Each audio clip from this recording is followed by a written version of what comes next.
Pernahkah kamu merasa lelah dengan rutinitas ibadahmu? Sholat yang terasa seperti gerakan olahraga, puasa menyisakan lapar, atau sedekah yang terasa seperti beban pengeluaran? Terkadang muncul bisikan kecil di kepala kita, untuk apa semua ini? Apakah Allah akan marah jika aku berhenti? Apakah Allah butuh sujudku agar Dia tetap menjadi Tuhan? Mari kita jujur sejenak. Jika seluruh manusia di bumi ini berhenti menyembahnya, apakah takhta Allah Subhanahu wa Ta'ala akan goyah? Jika seluruh penduduk dunia bersujud hingga kening mereka menghitam, apakah kemuliaan Allah akan bertambah? Hari ini kita akan merenung bukan tentang bagaimana cara beribadah, tapi tentang mengapa kita melakukannya. Kita akan menyelami sebuah kebenaran yang mungkin akan mengubah caramu memandang sajadahmu, bahwa Allah sama sekali tidak butuh ibadahmu, tapi hatimulah yang sedang sekarat karena butuh kepadanya. Dalam surah Fatir ayat 15, Allah berfirman dengan sangat jelas, yang artinya, wahai manusia, kamulah yang memerlukan Allah, dan Allah, Dialah yang maha kaya, tidak memerlukan sesuatu, maha terpuji. Ulama besar Ibnu Katsir menjelaskan bahwa kita adalah al-fukara, orang-orang fakir secara mutlak. Kita butuh udaranya untuk bernapas, butuh buminya untuk berpijak, dan butuh hidayahnya untuk selamat. Sementara Dia adalah Al-Ghani. Dalam sebuah hadis qudsi yang sangat menyentuh, yang diriwayatkan oleh Imam Muslim, Allah Subhanahu wa Ta'ala berfirman, wahai hambaku, seandainya orang-orang terdahulu dan orang-orang belakangan di antara kalian, jenis manusia dan jin, semuanya berada pada tingkat ketaatan yang paling maksimal, hal itu sedikit pun tidak akan menambah kerajaanku. Ini adalah deklarasi kemandirian Allah Subhanahu wa Ta'ala. Allah adalah Al-Ghani, maha kaya. Bayangkan, matahari tidak butuh kita untuk berjemur agar dia tetap bersinar. Jika seluruh penduduk bumi masuk ke dalam rumah dan menutup tirai, matahari tetaplah matahari, Dia tidak meredup sedikit pun. Begitulah Allah. Jika seluruh dunia berhenti menyembahnya, Dia tetap Tuhan yang maha terpuji. Ibadah kita tidak menambah kemuliaannya, dan maksiat kita tidak mengurangi keagungannya. Lalu, jika Dia tidak butuh, mengapa Dia memerintahkannya? Jawabannya bukan ada pada diri Allah, tapi ada pada diri kita. Ibadah adalah instrumen yang diciptakan Allah, bukan untuk kepentingannya, melainkan untuk menjaga kesehatan jiwa kita agar tidak hancur oleh beban dunia. Mari kita analogikan ibadah seperti makan dan minum. Apakah nasi butuh kita makan? Tidak. Kitalah yang butuh nasi agar tidak lapar. Apakah air butuh kita minum? Tidak.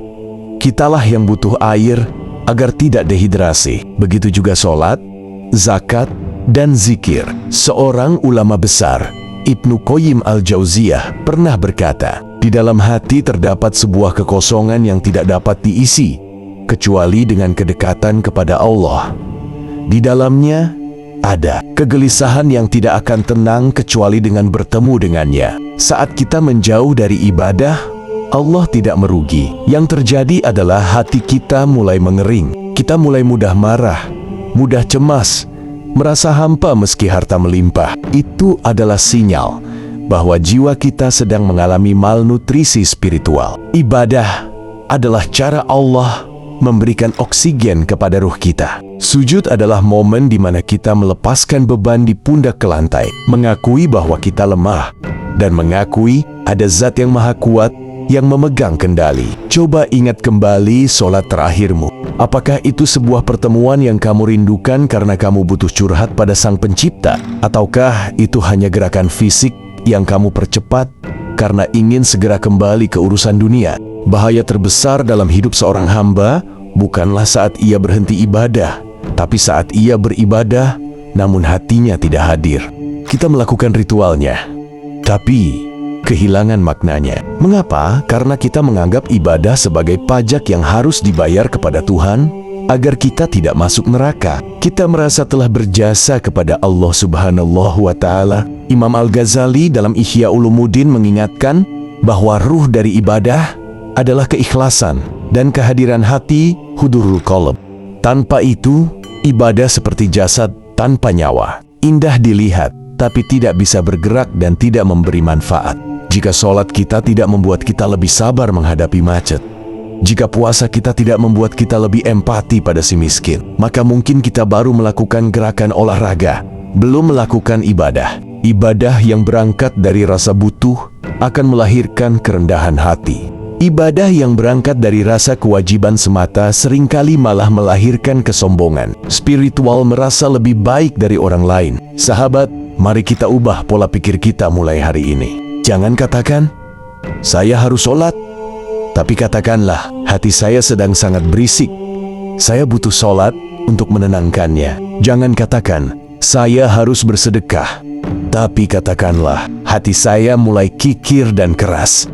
Saya butuh bersedekah untuk melembutkannya. Allah Subhanahu wa Ta'ala tidak butuh sujudmu, tapi kamu butuh sujud itu agar kepalamu tidak terlalu tinggi, mendongak ke langit karena sombong. Allah Subhanahu wa Ta'ala tidak butuh doamu, tapi kamu butuh doa itu agar kamu tidak merasa sendirian di dunia yang kejam ini. Ibadah adalah surat cinta dari Allah Subhanahu wa Ta'ala bagi hambanya yang lemah, agar kita punya tempat pulang sebelum benar-benar pulang ke haribaannya. Mari kita tutup renungan ini dengan satu pertanyaan untuk dibawa tidur malam ini. Seandainya Allah Subhanahu wa Ta'ala mencabut izin kita untuk bersujud kepadanya, seberapa hancur perasaan kita? Jika kita merasa biasa saja, mungkin hati kita sedang butuh disembuhkan. Namun jika kita merasa takut, syukurlah, karena itu tandanya cintanya masih ada di sana. Terima kasih telah menemani renungan ini. Semoga ibadah kita selanjutnya bukan lagi soal menggugurkan kewajiban, tapi soal memeluk kebutuhan jiwa kita akan Tuhan.